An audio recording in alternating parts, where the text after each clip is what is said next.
The landscape of filmmaking is changing and I'm pivoting. From burnout to balance, I'm creating a new creative pathway.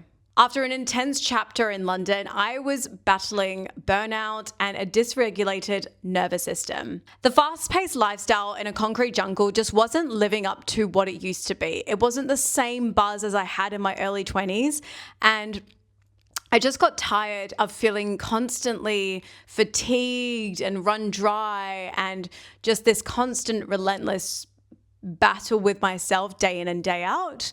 And I would go to the countryside and see my father and my stepmother, and I didn't realize how burnt out I was because as soon as I would hit the countryside, I would sleep for hours. And it didn't really quite click to me why I was so tired. I was like, oh, maybe, just a big week, that kind of thing. But no, I was severely burnt out. And I feel like in your 20s, you don't, you push yourself because you have so much energy. And I would push myself way too far, way too far. So I wanted to recalibrate, and essentially in 2023, my life completely changed. The strikes happened, actor and writer strikes happened, lost my job, no one was working, there was nothing going about. I lost my apartment, I lost the person that I thought I was going to end up with, and it all just kind of came crashing down in front of me. Everything just crumbled literally in the space of maybe like 5 days. And I'm stubborn. I wanted to stay in London. I never thought I would leave the city. And I fought it for about maybe 8 months. Kept trying to come back. I was staying with my godmother at the time in the countryside, which was beautiful. But I just couldn't, something was different and I couldn't quite put my finger on it. I was going to Perth for Christmas in December, and we got to like October at this time, and I've been trying since like March to get back and, start life again, essentially. And my godmother was like, Hayley, just go to Australia for a little bit longer, see how you go. So I ended up moving my ticket forward, going in November. I actually landed in Perth on the 31st of October in 2023. And as soon as I had my feet on the ground, I was like, I don't want to go anywhere. I want to be here. I don't want to go back. I had that in mind, but I was also like, okay, but I'm going to eventually go back to London because there's nothing going on in Perth. I'm not going to be here because if I'm going to be here, I can't be a filmmaker. I can't live the life I want to live. And then, yes, kind of got my life, back in order. I was really working on my nervous system. I was really working on getting some financial stability. But the lure of London was still in the back of my head. I went back to London of August 2024 for a shoot because I received some funding for a short film and also just doing some other bits and bobs while I was there. I went back and I love London. I can't tell you how much I love this city, but it was different. I realized I don't want to live there anymore, and I could see how my energy rides on the wave of the constant relentlessness of a city like London. So I was like, oh, okay, I understand how I could burn out here. So maybe actually somewhere that is a little bit more peaceful will serve me in a better way and actually make me more creative, which, ding, ding, ding, I was right. So then I technically moved back in September of 2024. And I actually started applying for proper jobs, and I landed a full-time gig at a video production company where we do corporate and commercial work. And I really needed this job at that specific time because I was so unsettled. I was so destabilized. My nervous system was wrecked. I'd been working on it for a little bit, but I feel like a lot of damage had been done that I needed to take time to make sure I got to a level where I felt comfortable to do other things. So I literally took everything off my plate. I was still dabbling with creative projects that I still had on the line, all that kind of thing. But I found working in a full-time position at a production company really was serving me. We only did 8-hour days, which to the normal person might seem long, but compared to film and TV world where it's 60 nowadays, it was a breath of fresh air. And especially the uncertainty of filmmaking. In between gigs, I would nanny, I would waitress and all of that kind of thing. And I had done it for years prior, not just for filmmaking, but also for acting. And I just really grew tired of that freelancer model. So having something full-time where I didn't have to think about when my next paycheck was coming in gave me a sense of relief that I can't describe that I needed. And don't get me wrong, like freelancing is such a wonderful way to make money. But at this time, and even still, it's just not something that serves me at this current stage of my life. So hence the full-time role at a production company. And what was great here is what I was missing in between gigs, like say when I was doing nannying or waitressing, is I actually cared about what I was doing. And I still got that creativity outlet. I still get to do the production process from development all the way to distribution. And it was great. It served me. I get to generate ideas, which is something that I love to do on a daily basis. I get to collaborate with people. I get to work with clients. I love it. It's so much fun. So I implemented a lot of things in my life where I would help with my nervous system regulation. So getting Chinese medicine, herbalism. I would get acupuncture. It was every 2 weeks, but now I'm getting it every month. And yeah, just served me in that way. I went to a lot of sound bowls, sessions. Financially, I was making sure I invest a lot more than what I usually do. So I would invest, I think it's about 45% of my wage into emergency fund, stocks, shares, all of that kind of thing. My own projects as well, which was great. Also, another benefit of having a full-time position that's 8 hours, 5 days a week, is that you actually get more time to work on your creative projects. The up and down of filmmaking, one kind of reflected how my nervous system was going, but also to like go from 16-hour days to then go and have, 4 months off and not getting any money and all of that kind of thing. And then going back on the set, it for me just didn't make any sense. And I would just want to expand that to people. Like, you don't have to actually work on other people's projects to filmmake or be a filmmaker. So I've made that boundary that I'm just working on my own projects. I don't want to work on anyone else's unless it gives me that, yes, let's do this. And if it's not a hell yes, it's a no. And my own projects, I was doing a lot of short films, but it just doesn't give me the same spark as it once did. I want to move on to bigger projects, feature films, TV series, and I'm developing 2 feature films myself, so Method and Driven, but writing takes a long time. Making a good script takes a long time. I started developing Method. I mean, I've been going back and forth with a proof of concept or / short film version of it, but I've been developing since 2022. And now it's 2025, end of 2025. And I'm still not happy with the script. So I'm happy to be doing this on the side.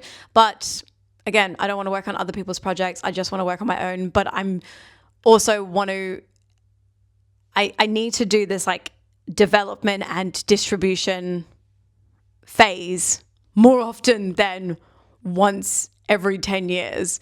So I started seeing how else I could do this.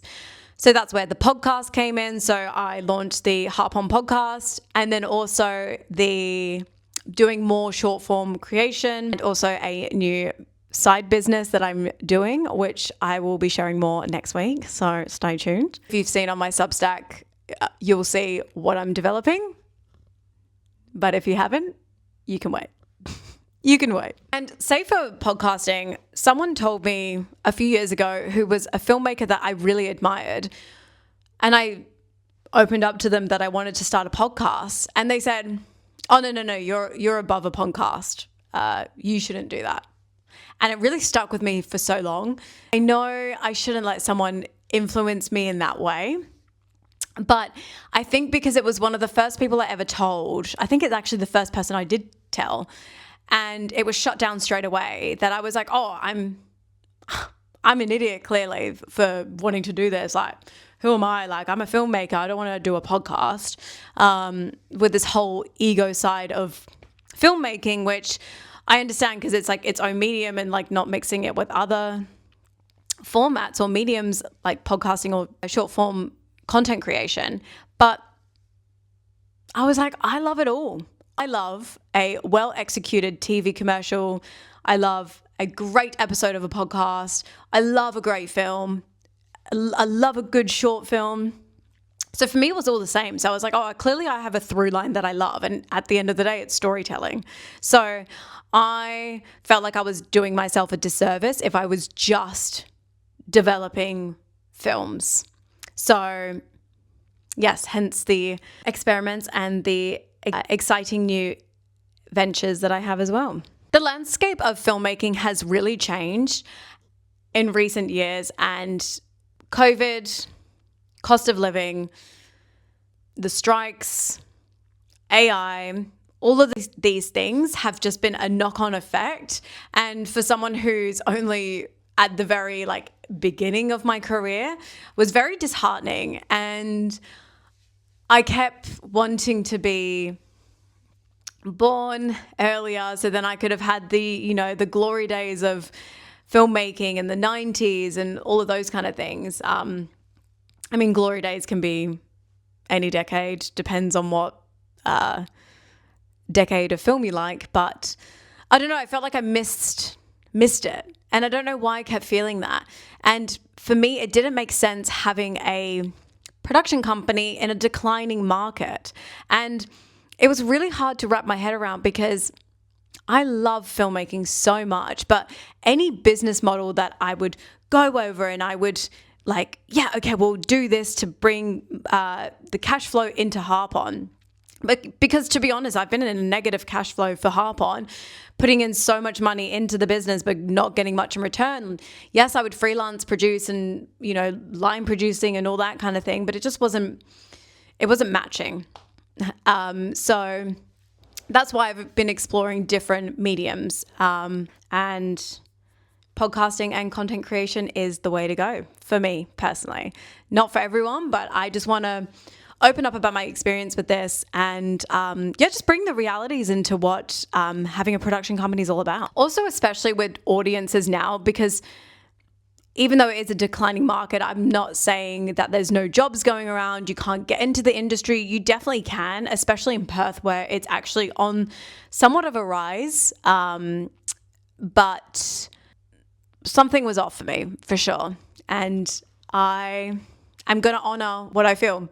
So that took quite a long time to get around. And honestly, staying confined to one industry felt too, it was making me small. And I wanted to expand in different ways. To be honest, at my core, I'm quite rebellious. So I don't like listening to anyone.